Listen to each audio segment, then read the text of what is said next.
Eu navegarei no oceano do Espírito e ali adorarei ao Deus do meu amor. Fala, apicultores, tudo belezinha com vocês? Sejam bem-vindos a mais um vídeo do nosso humilde canal, que é o canal Apicultura, o canal que valoriza a causa literária e defende a literatura. Gente, nós paramos na questão no assunto passado nós falamos sobre a recompensa, e hoje nós vamos estudar sobre a volta para casa, certo? E o estudo está muito legal. Lembrando, a gente ainda vai chegar na metade do livro ainda. Significa dizer que ainda falta muito conteúdo para a gente estudar, beleza, pessoal? Então, eu peço a vocês que tenham paciência e espero que vocês estejam gostando aí, né, do conteúdo. A gente faz esse conteúdo com toda a simplicidade, com toda a humildade e no intuito de entregar o nosso melhor. A gente sabe que deixa a desejar porque tanto o vídeo como o áudio são de péssima qualidade, porém a nossa intenção é a melhor. Então, como eu disse, o canal é para quem quer. Para quem não quer, é só procurar videozinho no TikTok que tá resolvido. Pessoal, vamos para o estudo. Deixa eu desabilitar aqui a câmera do celular e vamos estudar o capítulo de hoje.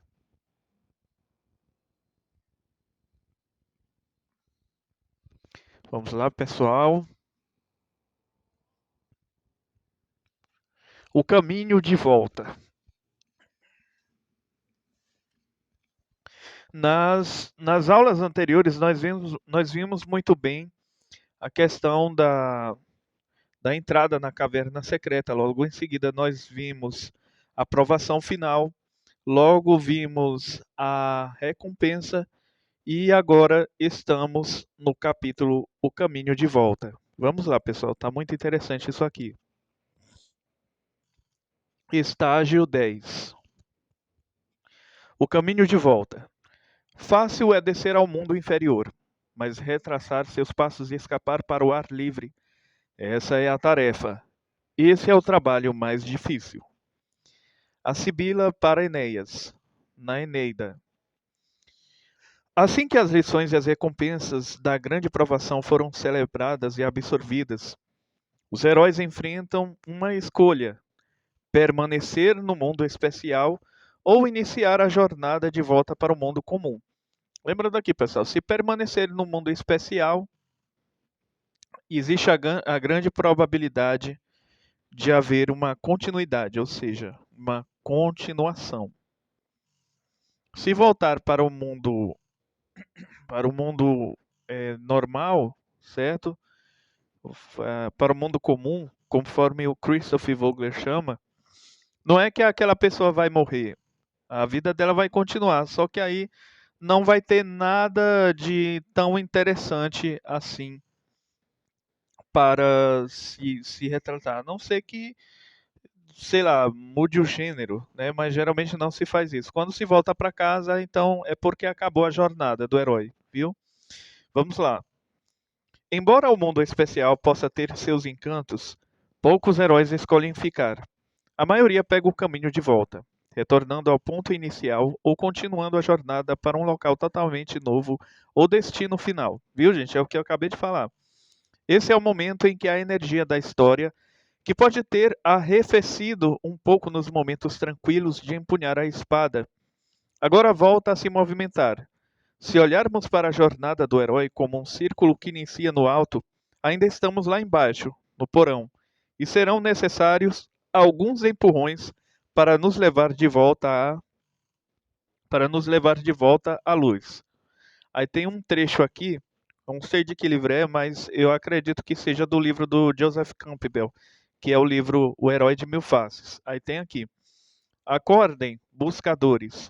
Deixem para trás os efeitos de nossa festa e da celebração e lembrem-se de por que viemos até aqui. As pessoas da tribo estão morrendo de fome e há urgência. Agora que já nos recuperamos da provação, para pegarmos nossas mochilas com comida e tesouros e partir para casa. Além disso, não sabemos quais perigos ainda espreitam as margens dos territórios de caça. Você faz uma pausa ao lado do acampamento e relembra. Nunca acreditarão em tudo isso quando voltar para casa. Como contar? Algo brilha no chão e chama a atenção. Você se curva para pegá-la. Uma bonita pedra lisa com um brilho interno. De repente, uma figura escura parte para cima de você, com os dentes arreganhados. Corra! Corra para salvar sua vida. Aí nós temos aqui um gráfico, gente, mostrando as divisões entre o mundo comum e o mundo especial. Mundo comum.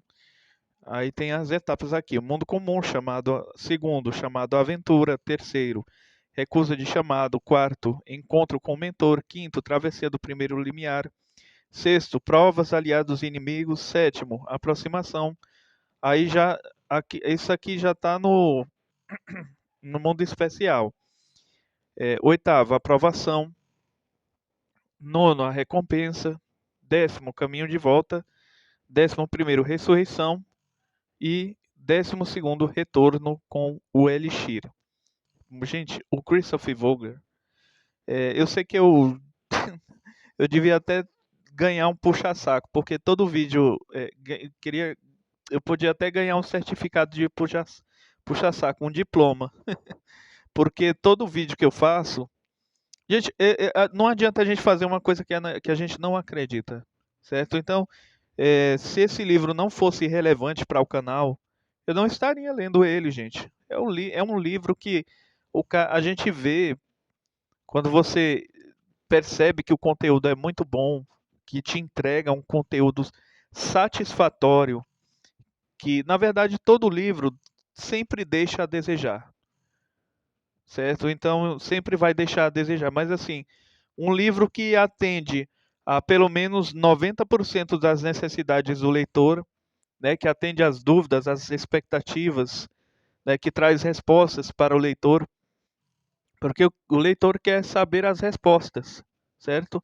A gente é movido pela curiosidade. Se a gente não tivesse curiosidade, a gente não lia o livro, certo? Então, esse livro, ele merece sim ser. Eu acho que toda escola deveria ter, porque a oficina de escrita criativa, ela deve ser incentivada não somente nas universidades, mas nas escolas. E às vezes, assim, eu tenho que abrir um parênteses, eu sei que a gente está fazendo a leitura do conteúdo do capítulo, mas deixa eu abrir um parênteses aqui. Eu queria fazer uma crítica aqui a uma grande parte das escolas do nosso Brasil, todas essas escolas deveriam ter oficinas de escrita criativa, para que as crianças colocassem a sua imaginação para fora, botassem para fora. Porque às vezes para a criança é chato sempre ter que ler a-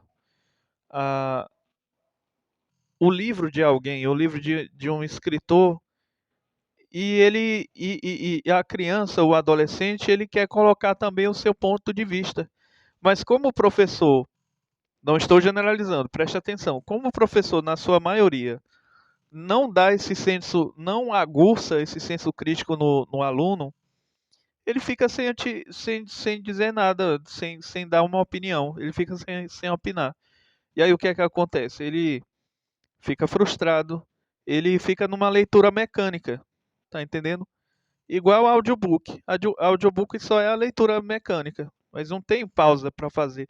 Não existem pausas para reflexões e a sua aplicabilidade ao nosso cotidiano.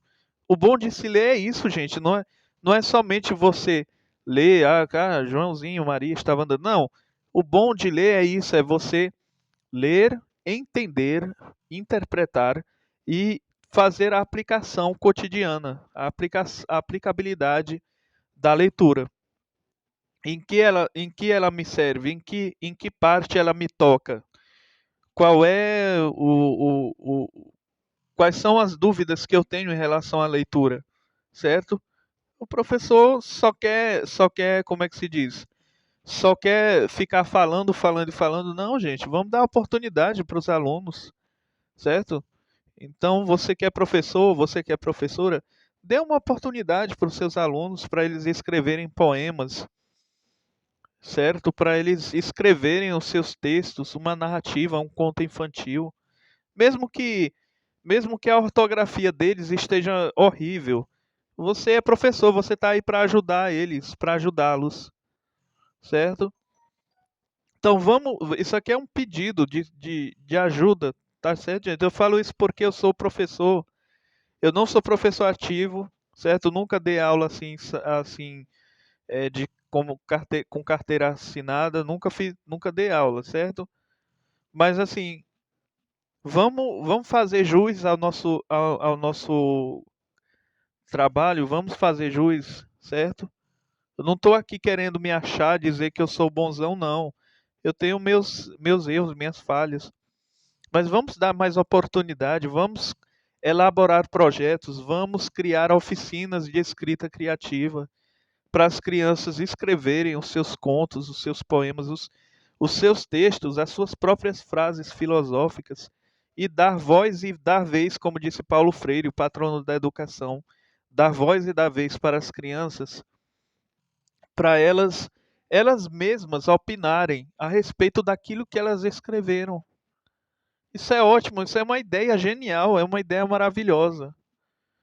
Tá entendendo? Agora ficar só falando numa sala de aula, sem dar oportunidade para o aluno dar uma opinião, falar isso, pelo amor de Deus, gente, sinceramente. Sinceramente, eu sou muito revoltado com isso aí, viu? E o pior é que a situação não vai melhorar, não adianta. Não vai melhorar. Vai melhorar para quem colocar em prática. Agora, se eu disser, as escolas do Brasil vão melhorar nesse sentido, não. É como eu estou dizendo, vamos dar oportunidade para os alunos, certo? Mesmo que eles estejam mal intencionados, certo? Mesmo que eles estejam com a natureza corrompida, vamos dar oportunidade para eles. Vamos continuar a leitura. Em termos psicológicos, esse estágio representa a decisão do herói de voltar ao mundo comum e implementar as lições aprendidas no mundo especial, o que está longe de ser fácil.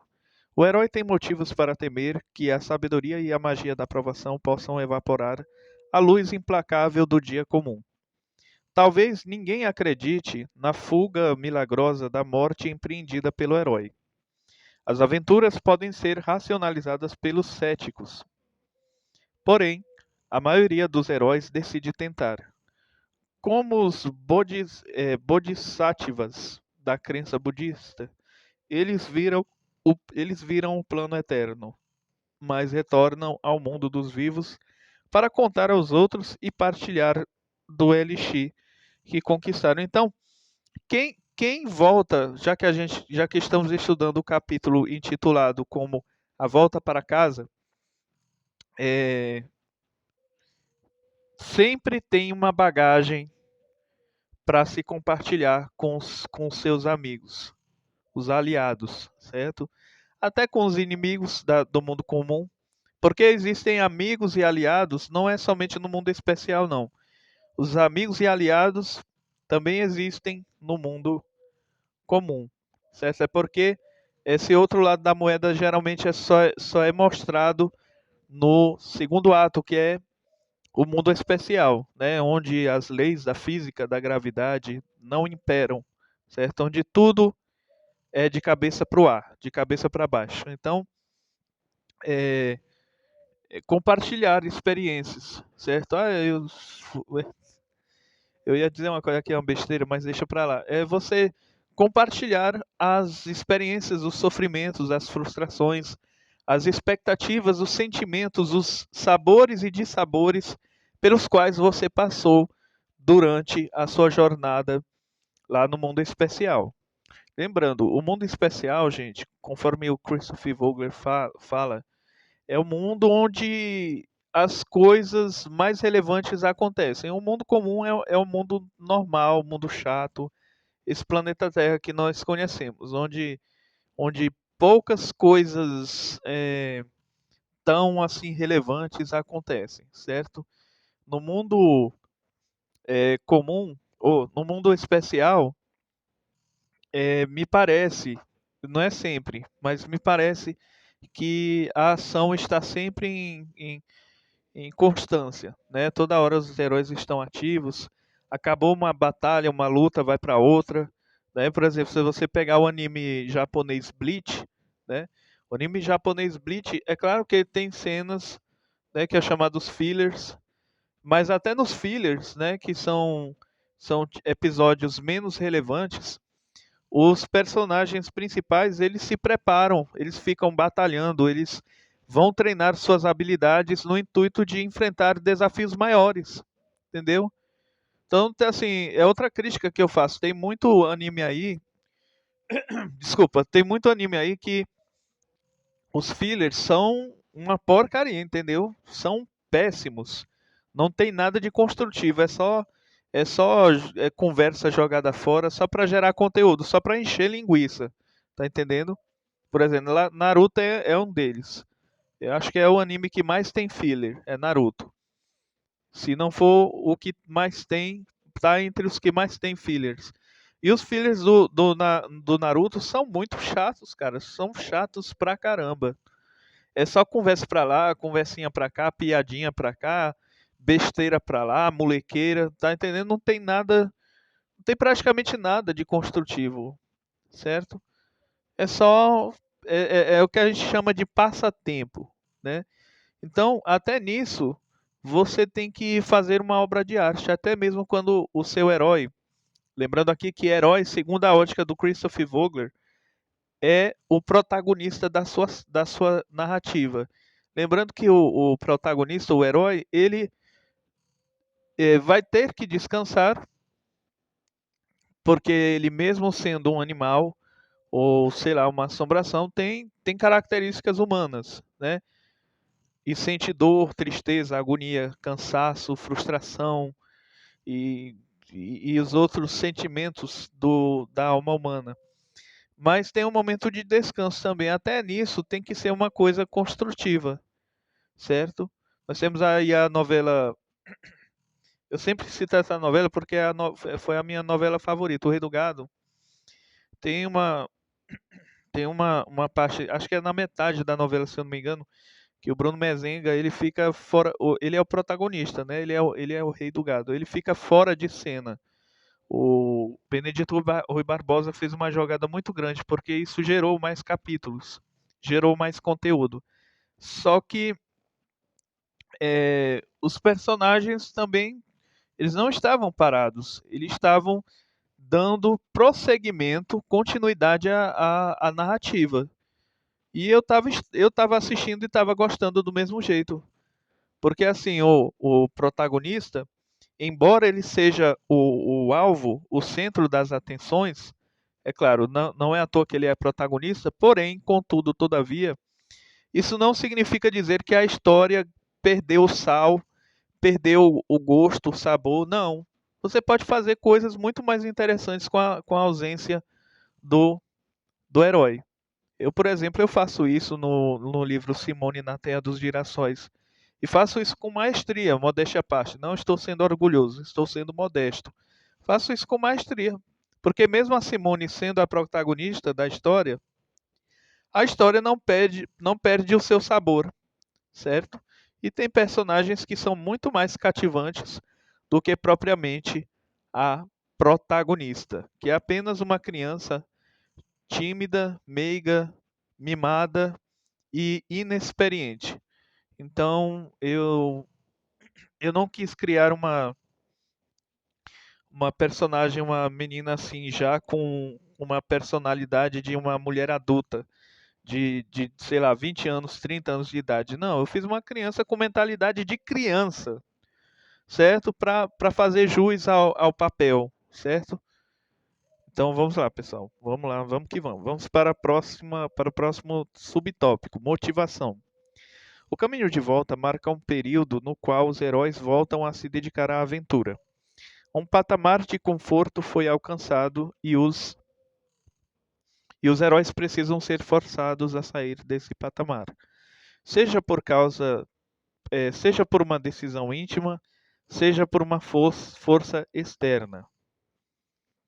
A decisão interna pode ser representada por uma cena de um comandante cansado discursando para tropas desanimadas após uma batalha, ou um pai ou mãe reunindo a família após uma morte ou tragédia.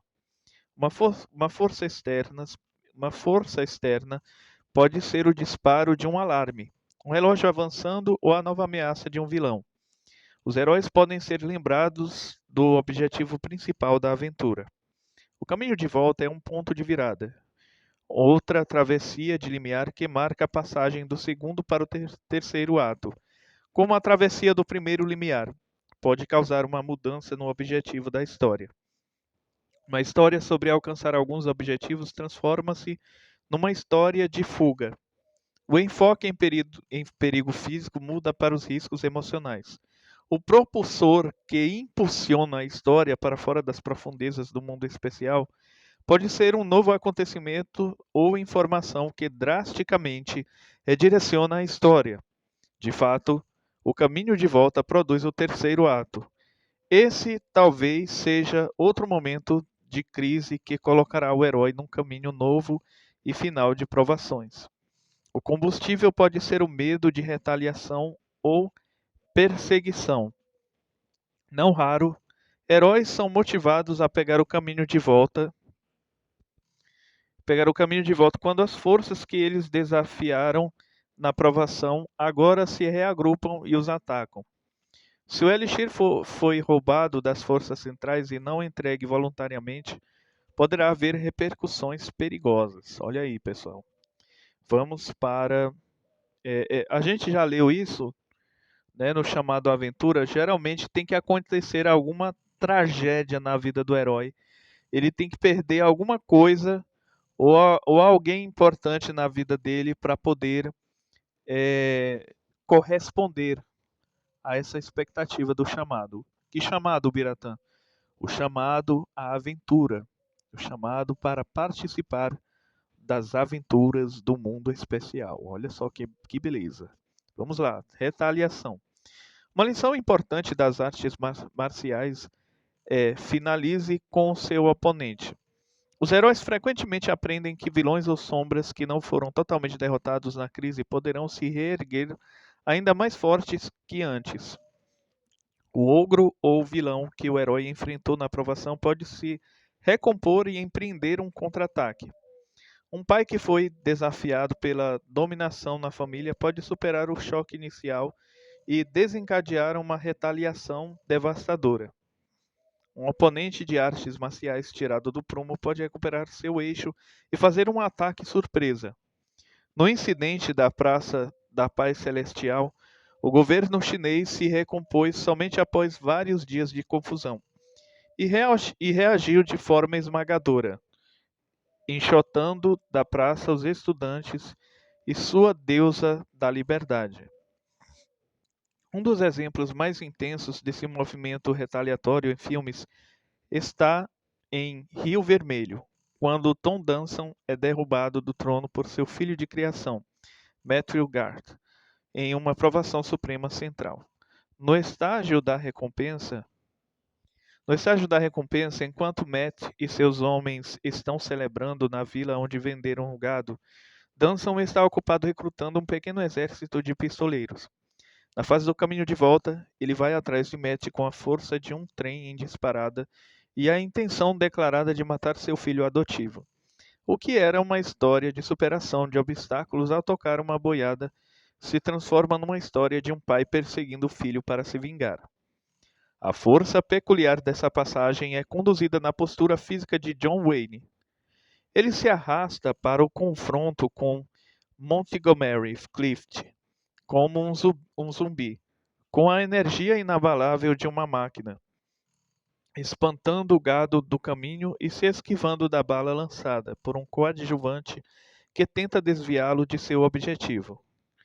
Ele é a imagem viva da energia parental furiosa que poderá ser despertada ao se desafiar uma sombra. O significado psicológico desses contra-ataques é que as neuroses, as falhas, os hábitos, os desejos ou os vícios que contestamos talvez se retraiam por um tempo, mas podem ressurgir em uma defesa desesperadora ou desesperada ou num ataque insano antes de serem derrotados para sempre.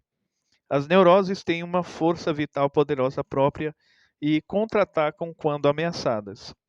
Viciados que fizeram um primeiro esforço de recuperação podem ter uma recaída com uma vingança do vício, que luta para continuar vivo. É possível que a retaliação também assuma outras formas. Se você estiver caçando um urso ou matando dragões, poderá descobrir que o monstro que você matou na provação tem um parceiro que virá à sua caça. Um capanga do vilão pode sobreviver para persegui-lo. Ou talvez você se dê conta de que matou apenas um lacaio na provação, e que há alguém maior que o chefão, que deseja vingança pela perda do serviçal. Uma força vingadora pode dar um golpe muito intenso no destino do herói, ferindo ou matando um dos seus companheiros. Aqui, os amigos descartáveis são muito úteis. O vilão também pode roubar o Elixir de volta ou sequestrar um dos amigos do herói como retaliação, o que provavelmente levará a um resgate, uma, uma perseguição ou a ambos. Então é o que o Christopher Vogler Gente, se eu fosse ganhar, se eu fosse ganhar R$ 10 a cada vez que eu falo o nome do autor, eu já estava rico, viu? Christopher Vogler, Christopher Vogler. O autor ele está dizendo aqui que tem que ter uma situação, uma complicação dramática, conforme o livro nos relata aqui. Tem que ser as chamadas complicações dramáticas, certo? Geralmente essas complicações dramáticas, segundo o livro, elas tendem a aparecer na aprovação final, que é a luta entre a colisão entre dois pensamentos, geralmente o bem contra o mal. Então, mas essas complicações dramáticas, na minha humilde opinião, não querendo discordar aqui da visão do grande autor, elas existem desde o mundo, o primeiro ato, que é o mundo comum. Então, para você... Gente, eu estou pegarrinhando demais, desculpa, viu, gente? É porque eu bebi muita água gelada, peraí. Então, para você passar por complicações, um dilema, uma situação difícil, não é somente quando você vai entrar no mundo especial, não, viu, gente? Já no começo você, por exemplo, livros de drama. O personagem já geralmente, assim, as histórias, elas começam, né? Tá tudo bem, aí vai piorando a situação, vai piorando, piorando, piorando, piorando, até chegar à aprovação final, que é o conflito, né? É o ápice da narrativa, digamos assim. Só que o sofrimento, ele existe há muito tempo, entendeu? Eu creio que só o fato de o personagem estar vivo já é um sofrimento, sabe por quê? Porque assim, todo personagem ele lida, ele lida com sentimentos negativos.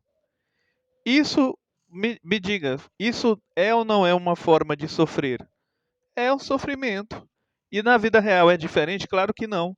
A gente lida com sentimentos negativos a todo momento, certo? A gente tem pensamentos positivos e pensamentos negativos todos os dias. Às vezes a gente pensa que uma coisa vai dar certo, outra hora a gente pensa que não vai dar certo. Às vezes a gente pensa que está bem, mas está mal. Às vezes a gente pensa que está mal, mas a gente está bem. E por aí vai, e assim segue a vida. O fato é que todos nós temos um calo no sapato, uma pedra no sapato. Todos nós estamos sofrendo com alguma coisa, certo? Então vamos continuar aqui, pessoal. A leitura tá ótima, tá chuchu, beleza. Vamos lá. Cenas de perseguição. É o próximo subtópico. Cenas de perseguição. Em muitos casos, os heróis saem do mundo especial apenas para salvar sua vida. As perseguições podem ocorrer em qualquer parte da história, Mas o fim do segundo ato é um dos lugares mais populares. Perseguições são úteis para reativar a energia da história. O público pode ficar um pouco sonolento nesse ponto e será preciso acordá-lo com alguma ação ou conflito. No, no teatro, esse estágio é chamado de golpe teatral, um momento em que se deseja aumentar o ritmo e tomar um impulso para a finalização. Ó, golpe teatral. Aqui o Christopher Vogler com as experiências aí do teatro. Esse cara fez muita pesquisa, gente. Esse cara, para ter feito um livro desse, que atende a várias necessidades de quem quer se tornar escritor, este é um livro que merece uma nota 10, no mínimo um 10.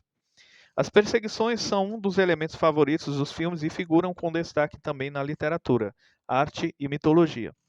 A perseguição mais famosa na mitologia clássica é a de Apolo à tímida ninfa Daphne, que implora ao seu pai, um deus dos rios, para transformá-la num pé de louro. A transformação, não raro, é um aspecto importante de perseguições e fugas. Heróis modernos podem simplesmente se disfarçar para fugir de uma situação difícil. Num drama psicológico, um herói pode ter de escapar de uma perseguição do demônio interno ao mudar de comportamento ou passar por uma transformação interna. Tá vendo, gente? Então, a perseguição sempre vai ter. Todo personagem vai ser perseguido, mesmo que não haja um vilão físico materializado, certo? Mas o herói sempre vai passar por dilemas. Deixa eu abrir um parênteses aqui, gente. Vocês já imaginaram ou assistir um filme em que tudo dá certo, entendeu? É tudo às mil e uma maravilhas a toda hora. Você já imaginou? Ah, tudo bem, tudo bem, tudo bem. Fica chato, né? É uma coisa esquisita. É porque a gente quer ver a gente quer que o protagonista, a gente quer ver que ele sofrendo, ele labutando, sofrendo, trabalhando, se esforçando, correndo, pulando, dançando, se agitando, se estressando, perdendo a cabeça, perdendo a esperança. A gente quer ver o protagonista passar por todos esses dilemas e situações. Isso faz parte da trajetória humana. O que é que acontece em nossas vidas? Hoje, a nossa expectativa de vida em relação aos homens está bem menor. Antigamente, o homem vivia até, em média, 90 a 100 anos. Hoje, a gente vive em torno dos 70, se alcançar. Muito dificilmente. Que hoje em dia todo mundo tem doença. Quase todo mundo. E aí, o que é que acontece na vida? A gente chora, pula, grita, dança, berra, mata, dorme, peida. A gente faz tanta coisa que, sinceramente, é uma loucura imaginar tudo isso. E tudo isso faz parte da nossa trajetória, faz parte de quem nós somos, faz parte de quem nós temos e de quem nós somos. De modo que isso constrói a nossa história. Nós estamos sempre escrevendo a nossa própria história. Graças a Deus, estou escrevendo a minha, fazendo esses vídeos aqui para o conteúdo para, quem sabe mais à frente, aqueles que desejarem se tornar escritores terem um norte para poderem se situar na escrita, certo? Gente, eu não tenho nada contra curso pago, certo? Eu acho que se é um trabalho bem feito, tem que ser pago mesmo, tá entendendo? Tem que ser pago. A questão é que o dinheiro está difícil para todo mundo. Então, por que não disponibilizar um conteúdo tão rico como esse de forma gratuita, certo? Então, eu disponibilizo e quem quiser assistir, assiste, quem não quiser, não assiste, certo? A gente respeita as opiniões contrárias. E é assim que a gente vai construindo a história. Eu sonho ainda com um dia em que eu hei de dar aula na sala de aula e eu mesmo vou montar as oficinas de escrita criativa.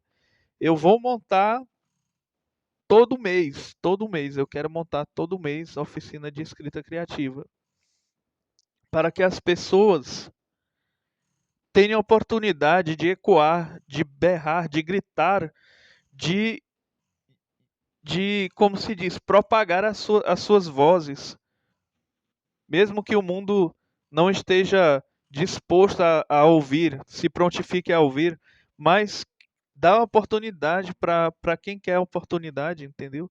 Isso é muito bacana, gente. A maioria dos alunos quer uma oportunidade. É claro, tem os prós e os contras, tem os alunos bem intencionados e os alunos mal intencionados. Agora, isso vai depender da preparação e da ética do professor, de quem está na sala de aula, certo? Eu estou aqui na posição de um estudante. Eu posso estar na posição de um professor porque eu estou passando esse conteúdo para vocês e dando a interpretação, mas ao mesmo tempo em que eu estou ensinando, eu estou aprendendo ao mesmo tempo, porque eu não chego nem aos pés desse cara aqui que escreveu esse livro. Tá entendendo? Então, eu estou sempre me esforçando para trazer os conteúdos de forma, de forma perene, de forma sublime, de forma esclarecedora. Eu peço até desculpas porque eu sei que sempre fica a desejar. Mas é o melhor que eu consigo fazer, né? Eu sempre tenho essa mania de ficar me desculpando, nem preciso disso, mas é o que eu posso oferecer. Se eu tivesse equipamentos profissionais como um bom computador, certo? E outros equipamentos de produção audiovisual, é claro que eu faria um conteúdo excelente. Mas infelizmente eu não tenho como fazer isso. Eu não sei se existe documentário sobre escrita criativa, mas eu acho que deveria ter um documentário só com escritores falando sobre suas experiências, sobre a definição de escrever para eles, o que é escrever, o que representa a escrita criativa para eles, como é o processo de escrita criativa deles. Acho que deveria ter pelo menos um documentário. Se tem no YouTube, eu não sei não, vou procurar depois. Mas até onde eu me dou por conhecer, eu não conheço. Vamos lá, a fuga mágica, próximo subtópico. Os contos de fadas quase sempre incluem uma perseguição que envolve uma transformação estranha de objetos, conhecida como o tema da fuga mágica. Numa história comum, a garotinha escapa das garrafas de uma bruxa com a ajuda de presentes de animais com quem ela havia sido boazinha. A garota joga os presentes um a um no caminho da bruxa, e eles se transformam magicamente em barreiras que deixam a vilã para trás. Um pente se Um pente se transforma numa floresta densa que a bruxa terá de devorar para seguir em frente, atrasando-a. Uma, uma echarpe transforma-se num rio largo cuja água ela precisará beber. Joseph Campbell dá vários exemplos de fugas mágicas e sugere que o tema representa as tentativas de o herói impedir as forças vingadoras de qualquer maneira, deixando para trás interpretações, princípios, símbolos, racionalizações e todas as coisas de cunho protetor que retardam e absorvem suas forças. Olha só que grande lição, gente. O que o herói abandona numa perseguição também pode representar um sacrifício, deixando para trás algo de valor. A garotinha dos contos de fadas pode achar difícil se livrar da linda echarpe ou do pente dado pelos animais. Os heróis das aventuras cinematográficas às vezes precisam decidir o que é realmente importante e jogam o dinheiro pela janela para atrapalhar seus perseguidores e salvar a própria vida. Campbell menciona o exemplo extremo de Medeia. Ao escapar do pai com Jasão, ela fez o companheiro esquartejar o próprio irmão e atirar os pedaços no mar para atrasar a perseguição. Isso é pesado. Tomara que o YouTube não bloqueie este vídeo aqui por causa dessa palavra aqui. Vamos para o próximo subtópico: variações de perseguição, caça por admiradores. É muito comum que os outros heróis sejam perseguidos por vilões, mas existem. É muito comum que os outros heróis sejam perseguidos por vilões, mas existem outras possibilidades. Uma variação incomum da perseguição é que ela se dê por admiradores. Por exemplo, em Uns Brutos Também Amam, no início do terceiro ato, Shane recolheu-se na fazenda, tentando ficar longe da vida de pistoleiro, mas agora a brutalidade dos vilões na cidade o atrai de volta. Ele diz ao garoto ajudante da fazenda, Brandon DeWide, para ficar para trás, mas o garoto o segue à distância.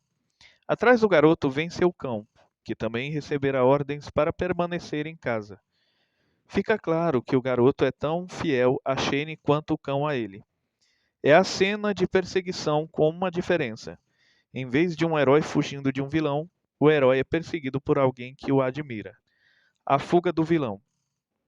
Outra variação dessa cena é a perseguição de um vilão em fuga. Uma sombra capturada e controlada na provação escapa nesse estágio e torna-se ainda mais perigosa que antes. Hannibal Lecter de O Silêncio dos Inocentes, sentindo-se traído pela agente do FBI Clarice, foge e começa a matar novamente. King Kong, levado a Nova York para ser exibido acorrentado, escapa e parte para o tumulto.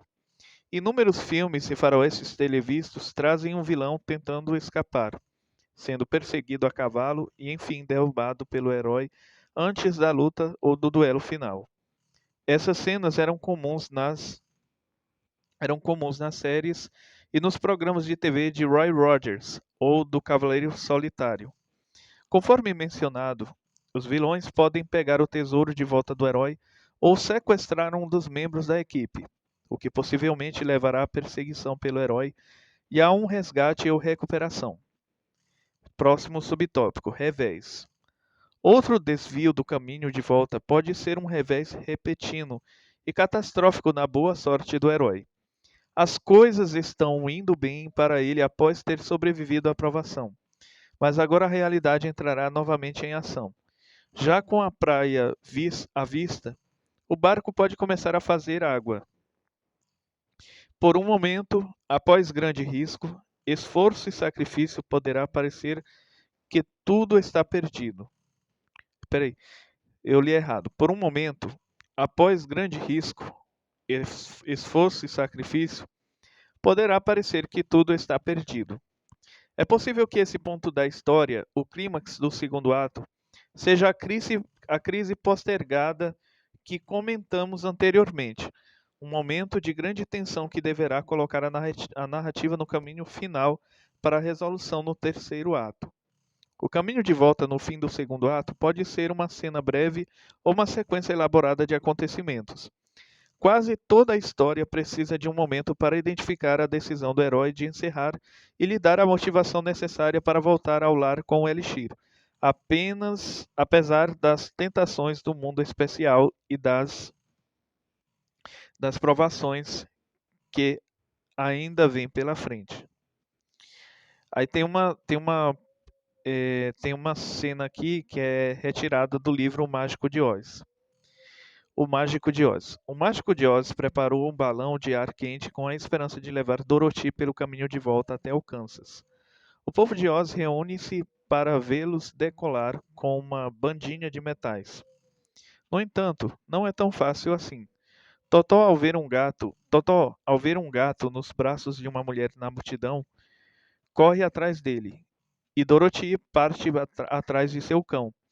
Na confusão, o balão começa a subir com o mágico a bordo, e Dorothy é deixada para trás, aparentemente presa no mundo especial. Muitos heróis tentaram voltar usando meios familiares, antigas muletas e dependências, mas acham os antigos caminhos artificiais e difíceis de controlar, como o balão de ar quente do mágico. Dorothy, guiada por seus instintos, que representa o cão, no fundo sabe que aquele não é o caminho para ela. Ainda assim, está pronta para tomar o caminho de volta e continua esperando a bifurcação certa do caminho. Aí vamos para aqui. Os heróis reúnem o que aprenderam, ganharam, roubaram ou receberam no mundo especial. Estabelecem para si mesmos um novo objetivo: escapar, encontrar mais aventuras ou voltar para casa. Porém, antes que qualquer desses objetivos seja alcançado, há outro teste pelo qual passar: a prova final da jornada, a ressurreição. Agora vamos para as perguntas. Gente, o Christopher Vogler, ele faz muita pergunta muito bem elaborada, bicho. Olha só, presta atenção. Primeira questão: qual o caminho de volta em uma equipe muito especial? Tempo de Despertar, Os Imperdoáveis, Exterminador do Futuro 2. Do ponto de vista do escritor, quais são as vantagens e desvantagens de heróis serem jogados para fora ou enxotados do mundo especial, ou de saírem voluntariamente? Bem, geralmente as principais desvantagens é que os aliados, que eu sei disso porque a gente está acompanhando o livro, né? Se não souber responder também, pelo amor de Deus. Uma das desvantagens é que o herói ele vai ter que se afastar dos aliados, ou seja, dos amigos que ele fez durante a trajetória do segundo ato para frente, lá do segundo ao terceiro ato lá no mundo especial. É isso que ele vai fazer. Outra desvantagem é a renúncia do poder, porque no mundo comum, ou seja, no mundo normal, nosso planeta Terra, ele vai voltar a ser apenas um ser humano comum, um personagem comum. Ou não, né? Pode acontecer isso também, né? Hoje em dia está tudo diferente, mas assim, eu acho muito interessante Matrix, porque o filme Matrix quebra essas barreiras. O Neo, ele consegue desenvolver os poderes dele até mesmo na vida real, né? No mundo comum. E isso é muito bacana, né? Então vamos lá, segunda questão. O que você aprendeu ou ganhou ao enfrentar a morte, a derrota ou o perigo? A gente aprende que todo ser humano é mortal, a gente aprende que existem dificuldades na caminhada, a gente aprende que a gente não sabe de tudo, que a gente tem que se esforçar e fazer treinamentos e treinamentos para poder se sobressair aos dilemas e situações difíceis. A gente aprende muita coisa, adquire uma bagagem muito grande. Sentiu o heroísmo de sua parte? Eu particularmente senti. Como é possível aplicar seus sentimentos à escrita, às reações de seus personagens? Eu acho que a escrita que não envolve sentimentos, ela se torna uma escrita muito mecânica, certo? Porque à medida que a gente está escrevendo, a gente está se satisfazendo, de certa forma, porque a gente está fazendo aquilo. É, é, é, é a única situação na minha vida que eu consigo mandar em pessoas. Eu não mando em ninguém. Eu, particularmente, eu não mando nem em mim.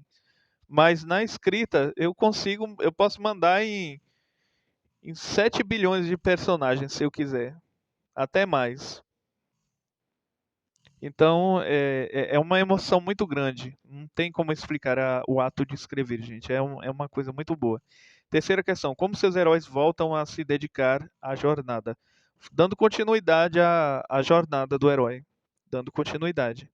Você vê isso no livro do C.S. Lewis, né? O, o Leão, a Feiticeira e o Guarda-Roupa, que foi traduzido aqui, foi quando a Disney transformou no filme, foi As Crônicas de Nárnia, porque o título era muito assim, diga-se de passagem, é muito ruim esse título mesmo. Realmente o C.S. Lewis, ele não soube utilizar um bom termo. O Leão, a Feiticeira e o Guarda-Roupa. Eu acho esquisito. Não sei vocês. Aí a Disney colocou o título As Crônicas de Nárnia, que é muito melhor. Quarta questão: qual é o caminho de volta em sua história? É um retorno ao ponto de partida? O estabelecimento de um novo destino? O ajuste a uma nova vida no mundo especial? Depende do livro, né? Porque eu tenho vários. Quinta questão: descubra os pontos de virada do segundo ato ao terceiro ato em 3 longas metragens atuais. Esses momentos são únicos ou são sequências estendidas? Bom, eu particularmente respondendo por mim, tem livros que tem sequência, já outros é só um mesmo. Sexta questão: existe um elemento de perseguição ou aceleração nessas partes? O elemento de perseguição é o vilão mesmo. Geralmente eu utilizo o vilão como elemento de perseguição. E na seção Caminho de Volta de sua história. Certo, pessoal, nós vamos parar por aqui. Deixa eu ver aqui quantos por cento de leitura nós alcançamos. 49%, olha só, pessoal, muito bom. Isso significa que ainda falta mais 50%, certo? A gente andou meio caminho, gerou esse tanto de conteúdo. E se Deus quiser, se Ele permitir, Ele vai permitir pela graça dele, para que a gente possa fazer outras e outras leituras e repassar os conteúdos. Eu só estou transmitindo os conteúdos que tem aqui no livro, gente. Eu não. Isso aqui. Quem me dera eu tivesse escrito um livro tão maravilhoso assim, mas isso não é meu. Isso é de um autor norte-americano chamado Christopher Vogler, né? O mérito não é da nacionalidade, não pertence à nacionalidade dele, mas sim ao esforço dele, certo? Então, pessoal, muito obrigado desde já pela sua doce querida companhia. Quem quiser conversar comigo, pode conversar através do WhatsApp. Eu vou parar de dar meu WhatsApp pelo seguinte, pessoal, tá tendo recentemente aconteceu uma coisa desagradável comigo, e aí eu tô morrendo de medo de dar meu número, mas nos outros vídeos tem o meu número, né? Se você pegar a descrição dos primeiros vídeos, o meu número de WhatsApp tá lá para quem quiser falar comigo. Então, pessoal, muito obrigado. Nós vamos ver o conteúdo A Ressurreição no próximo vídeo. Muito obrigado desde já pela sua doce querida companhia. E só um pedido para vocês, gente. Compartilhem os nossos vídeos. Certo? Se você gosta do nosso conteúdo, compartilhe aí o nosso canal, os nossos vídeos. A gente faz isso com amor e muito carinho para vocês, viu? Pois que Deus abençoe. Muito obrigado desde já e até a próxima, pessoal. Tchau, tchau.